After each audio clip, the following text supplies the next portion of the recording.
السلام علیکم۔ آج کی ویڈیو ہے پیٹ پر پتھر ڈالنے کا مطلب کیا ہوتا ہے۔ ہم لوگوں نے کئی بار پڑھا ہوگا، سنا بھی ہوگا کہ نبی اکرم صلی اللہ علیہ وسلم نے کئی بار پیٹ پر پتھر باندھا تھا۔ آخر پیٹ پر پتھر باندھنے کا مطلب کیا ہوتا ہے، اس سے کوئی فائدہ بھی ہے؟ آج کی ویڈیو میں یہی سب بتایا جا رہا ہے۔ چلیے ویڈیو شروع کرتے ہیں۔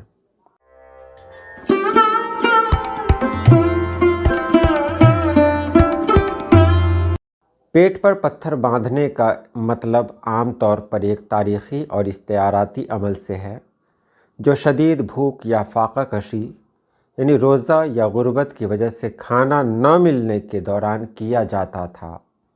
یہ ماضی کی باتیں ہیں، اب ایسا نہیں ہوتا ہے۔ اس سے کیا ہوتا ہے تو تاریخی پس منظر اس کا دیکھ لیں۔ اسلامی تاریخ میں اور خاص طور پر جنگ خندق کے دوران نبی کریم صلی اللہ علیہ وسلم اور صحابہ کرام کو شدید بھوک کا سامنا تھا۔ کئی دنوں تک کھانا نہ ملنے کی وجہ سے پیٹ پچک جاتا تھا۔ اس صورت میں پیٹ پر پتھر باندھنے سے بھوک کا شدید احساس کم ہوتا تھا، پیٹ کو دباؤ ملتا تھا اور کمر سیدھی رہتی تھی، جس سے کام کرنے میں آسانی ہوتی تھی۔ نبی پاک صلی اللہ علیہ وسلم نے خود بھی 2 پتھر باندھے تھے، جیسا کہ احادیث میں بیان ہوا ہے۔ یہ پتھر باندھنے کا یہ رواج پہلے تھا، اب نہیں ہے، کیونکہ اب تو غربت ہی نہیں ہے۔ پہلے کا دور تھا، نبی پاک صلی اللہ علیہ وسلم کا زمانہ تھا کہ اکثر لوگ فاقوں میں زندگی گزارتے تھے، لیکن اب تو ایسا نہیں ہے۔ تو اس دور میں پیٹ پہ پتھر باندھا جاتا تھا۔ آج کل کے تناظر میں دیکھ لیں، یہ عمل اب عام نہیں اور نہ ہی سفارش کی جاتی ہے، کیونکہ یہ صحت کے لیے نقصان دہ ہو سکتا ہے، جیسے جلد پر زخم، سانس لینے میں دشواری وغیرہ۔ اگر کوئی وزن کم کرنے یا ہضم بہتر کرنے کے لیے ایسا سوچ رہا ہے تو یہ غلط فہمی ہے۔ اس کے کوئی سائنسی فوائد نہیں۔ وزن کم کرنے کے لیے صحت مند غذا، ورزش اور ڈاکٹر کا مشورہ بہتر ہے۔ اردو میں یہ محاورہ بھی استعمال ہوتا ہے، پیٹ پر پتھر باندھ کر، یعنی شدید مشکل یا غربت میں صبر سے کام لیا۔ اب اسے اچھے ڈھنگ سے جان لیں، نبی پاک صلی اللہ علیہ وسلم ایسا کیوں کرتے تھے؟ تو وہ دور تھا، غربت کا دور تھا، اور اکثر لوگ فاقوں میں زندگی گزارتے تھے۔ تو پیٹ پر پتھر باندھنے سے پہلا فائدہ تو یہ ہوتا تھا کہ لوگوں کو پتہ نہیں چلتا تھا، کیونکہ کئی دنوں کے بھوکے ہیں، پیٹ پچک جاتا تھا، تو لوگ جان جاتے تھے کہ یہ انسان بھوک سے ہے۔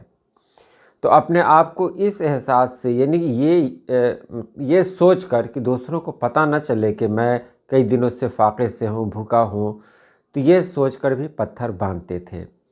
دوسرا یہ ہوتا تھا اس زمانے میں کہ پیٹ پر پتھر باندھنے سے کیا ہوتا تھا، یہ پیٹ مطلب پوری طرح سے ٹائٹ ہو جاتا تھا، کسا ہوا رہتا تھا، جس سے بھوک کی شدت کم ہوتی تھی۔ پیٹ پر جب پتھر باندھا، ظاہر سی بات ہے پتھر ایسے ہی رکھنے سے چپک تو نہیں جاتا تھا، تو اس کو کسی کے سہارے، یعنی رومال وغیرہ کے سہارے اس کو باندھ دیا جاتا تھا، تھوڑا ٹائٹ باندھا جاتا تھا، جس سے کیا ہوتا ہے کہ پیٹ مطلب خالی خالی نہیں لگتا، ایسا لگتا ہے کہ پیٹ بھرا ہوا ہے۔ یہ 2 مطلب اس کا مطلب تھا۔ اور اب یہاں پر ہے کہ پتھر باندھنا، کون سا پتھر باندھنا؟ یہ سب پتھر نہیں باندھے جا سکتے تھے، اس کے لیے کوئی خاص پتھر چنا جاتا تھا۔ پتھر وہی ہوتا، مطلب اس کا سائز الگ ہوتا، ایسا جو چپٹا ہوتا، جس کو پیٹ پر باندھتے تو وہ پیٹ کی شکل میں آ جاتا، یعنی پیٹ کا روپ لے لیتا، یعنی پوری طرح سے فلیٹ ہو جاتا، چوڑا ہو جاتا، اس طرح کے پتھر باندھے جاتے تھے، اور پتھر بھی دیکھ کر کہ جس سے کوئی نقصان نہ پہنچے۔ یہ اس دور کی بات ہے۔ اب لوگوں کے اندر وہ طاقت نہیں رہی کہ اب پیٹ پہ پتھر باندھیں تو اپنے آپ کو بچا پائیں۔ اب جب باندھیں گے لوگ اتنے کمزور ہو چکے ہیں کہ انہیں کئی طرح کی بیماریاں ہو جائیں گے۔ تو وہ دور تھا نبی پاک صلی اللہ علیہ وسلم کا، جب آپ نے ہمارے لیے نہ جانے کتنی مصیبتیں جھیلی۔ آج کے لیے اتنا ہی۔ اللہ پاک آپ سبھی لوگوں کو خوش رکھے، آباد رکھے۔ اللہ حافظ۔